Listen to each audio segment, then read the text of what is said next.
Yo, what's happening, world? B Marsh Boxing. Back at it with another boxing video. So the 147 division, one of those classic glamour divisions, you know what I mean? Classic, original divisions in boxing. Welterweight, 147, a money division at that, you know what I mean? Now, I think people gravitate to this weight class mostly because, the average um, normal, healthy human being, man, you know, generally, not everybody is over 175 pounds, 200 pounds plus, you know what I mean? For the most part, fella, people on average size are about 147, you know what I mean? 150. You check it.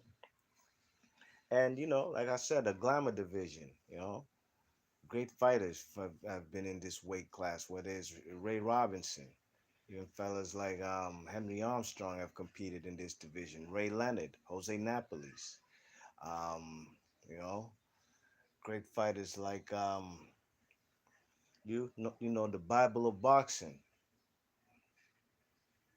You know what I'm saying? Uh, of course, Floyd Mayweather, Manny Pacquiao, Juan Manuel Marquez have dibbled and dabbled in this weight class. Oscar De La Hoya, Felix Trinidad, Pernell Whitaker. You know, this is a great division. Now we have Terrence Crawfords and the Errol Spence, great fighters. I mean, who can make their legacy with a welterweight fight that could really propel them into, let me not necessarily say stardom, but a legacy fight. Legacy fight for the best two fighters at arguably the best African American fighters on the planet, whether it's Errol Spence or the man Bud Crawford. Their legacy fight lays at 147 at welterweight. You know what I mean? Great division, in the 70s, the man, like I said, Jose Napoles was running that division, you know what I mean? In the 60s, you had fellas like, you know, it was past his prime, you know, but there was great fighters back in the day, you know what I mean? Even till all throughout, you know what I mean? But now we do have Bud Crawford and Errol Spence. They need to handle their business. But there's a man lurking in the background, you know what I mean? A man lurking in the background. As I speak right now, there's no world champions, at least none that I could recall, from the city of brotherly love, Philadelphia. And if you know anything about Philly, Philly's a fight city. Just like Washington, D.C., it's a fight city, you know what I mean? And if I'm not mistaken, Washington, D.C. as well has no world champions as of right now. You know what I mean? Damn shame. You know what I mean? Some gotta happen. Some gotta shake for these two cities. But man, the city of brotherly love is probably going to be behind and is away in his coronation is the man Jerome Boots Ennis. Now this guy is a big, massive 147 pounder, big, strong welterweight. You know what I mean? This guy Jerome Boots Ennis is not to be trifled with. You know what I mean? Real talk. Now the guy hasn't gotten the big fights that he wants, and that's really and truly because this guy's a high risk, low reward type of guy right now. 29-0, 27 KOs, 24 years old. Not a lot of people want to step up in the ring with this guy. This guy right here is a damn good fighter, orthodox fighter, but you best believe Slim can switch hit. He can switch it. He can switch stances and give you different looks. You know what I mean? This guy's I'm going off the cuff, but last I remember, he should be the mandatory for the man Errol Spence's IBF strap at welterweight. You know what I mean? That'll be a great fight to make, and that'll be a fight that the man Boots Ennis could finally get because the guys fighting right now are guys who are actually brave, guys who are stepping up to the plate, which other welterweights, especially welterweights of a particular stature as far as name recognition, they not trying to step up in the ring with this guy. So God give it up to Crucial Clayton. Crucial Clayton is a guy who didn't go past 2 rounds, you know what I mean? But Crucial Clayton is a guy who stepped up to the plate, you know what I'm saying, and it's only right. Crucial Clayton got that draw versus Sergey Lipinets, a fight that I thought he won. And here he is, he didn't try to protect his O with his one draw versus Limpinette. Slim kept it 100 and came to USA from Canada, fought the man Boots Ennis. fellas like Thomas Delorme, he got stopped in one round. Sergey Limpinets, nobody had stopped him before. So, basically, this guy right here, and you seen what the man Sergey Limpinets did to my main man from Washington, D.C., Lamar Peterson, you know what I mean? You check it. So, Boots in his jab and his power shots, his switch hitting, he has pretty good footwork. He's pretty sturdy on his front foot, you know what I mean?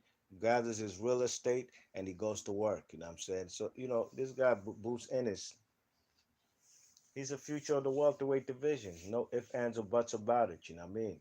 Um, the other kid from Texas, Virgil Ortiz on Golden Boy. He's a very good fighter as well. You know what I mean? And I could actually say, Virgil Ortiz has some better names, albeit at welterweight, guys that he brought up from 140. Excuse me. But Virgil Ortiz has at least guys like, what's the guy's name? Mo Hooker. You know what I mean? You check it. That's a good fighter that he has as far as name recognition. You know what I mean? I never really rated the man Mo Hooker's boxing skill set like that, only because he gives up so much of his height and reach to fight down to the level of opponents, height and reach, who are shorter and smaller. But gotta give it up. The last two guys that the man Virgil Ortiz has on his resume, whether it's uh, what's the guy my name I just mentioned, Maurice Hooker, and even the Kavalauskas who got stopped in 8 rounds. You know what I mean? These are guys who fought world champions. You check it. So what up, B more to BK? What's the deal, my G? Salute. Big up, big up. This special dedication, big ups to my man, B more to BK. You know what I mean? So Boots Ennis, you know what I mean? Like I said, from a major fight city of Philadelphia, it's only a matter of time, you know what I mean? Now he could definitely step up to the plate and he might take a L. But the way I see him right now, even the top dogs at 147, whether it's Bud Crawford or Errol Spence, man, they have a problem that's lurking. You know what I mean? They have a problem that that eventually they're gonna have to deal with. You know what I mean? They're gonna have to deal with this guy. But more than likely, in this boxing game, you know how it goes. We might get an Errol Spence Crawford fight. Whoever wins that fight is undisputed, and Slim going. Whoever wins that fight might move up to 154 pounds, vacate all the straps, and then what do you know? You'll have fellas like Boots Ennis fighting for a vacant strap versus some unknown commodity from Russia or some shit. You know what I mean? That's just how it is. But at the end of the day, I've recognized this guy Boots Ennis since I seen him on Showtime. You know what I mean? And it's only a matter of time till he gets his world title shot. He's banging at the door on the IBF. He's Errol Spence mandatory. And this guy wants all the smoke, whether it's with Bud Crawford or the man Errol Spence. And that's how he should take it. He should feel disrespected as a fighter who's not getting recognition and he has a stellar resume.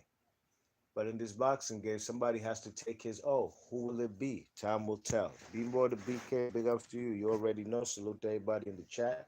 Let me know what y'all think about the man to beat. I say the man to beat at welterweight only because nobody's stepping up to the plate. You know what I mean?